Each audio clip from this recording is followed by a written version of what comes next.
ایک گھنے جنگل میں ایک نہایت خوبصورت ہرنی رہتی تھی۔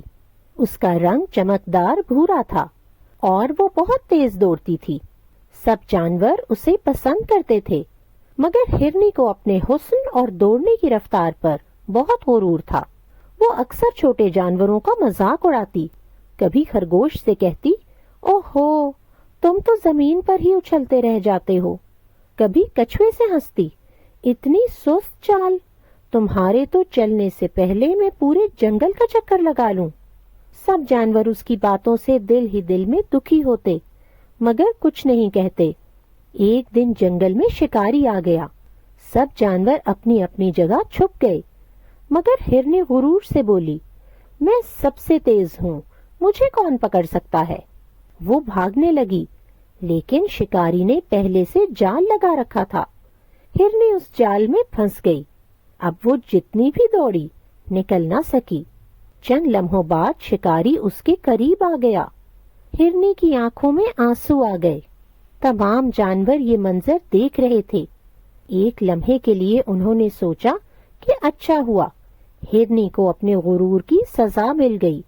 لیکن پھر خرگوش بولا، ہمیں برائی کا جواب بھلائی سے دینا چاہیے۔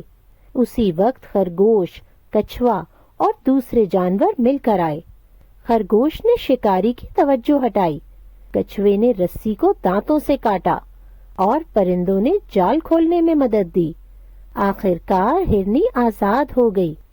وہ سب کے سامنے شرمندہ ہوئی اور کہا، مجھے معاف کر دو دوستو، میں نے تم سب کا مذاق اڑایا، مگر آج تم ہی نے مجھے بچایا۔ سب جانوروں نے کھلے دل کے ساتھ اسے معاف کر دیا۔ پیارے بچوں، تمام مخلوقات اللہ نے بنائی ہے، اور اللہ نے ہر مخلوق کو ایک مختلف صلاحیت دے رکھی ہے۔ کوئی بہت تیز دوڑ سکتا ہے، کسی کا قد بہت بڑا ہے، کسی کی دیکھنے کی صلاحیت بہت تیز ہے اور کسی کی سننے کی۔ تمام مخلوقات مختلف رنگ، مختلف قد، مختلف مزاج اور مختلف صلاحیتیں رکھتی ہیں، اور اسی سے اس کائنات کی خوبصورتی ہے۔ اگر تمام مخلوقات ایک جیسی ہوتی تو کائنات کا حسن ختم ہو جاتا۔ اللہ تعالیٰ قرآن پاک میں سورہ النساء آیت 36 میں فرماتے ہیں، ان اللہ لا يحب من كان مختالا فخورا۔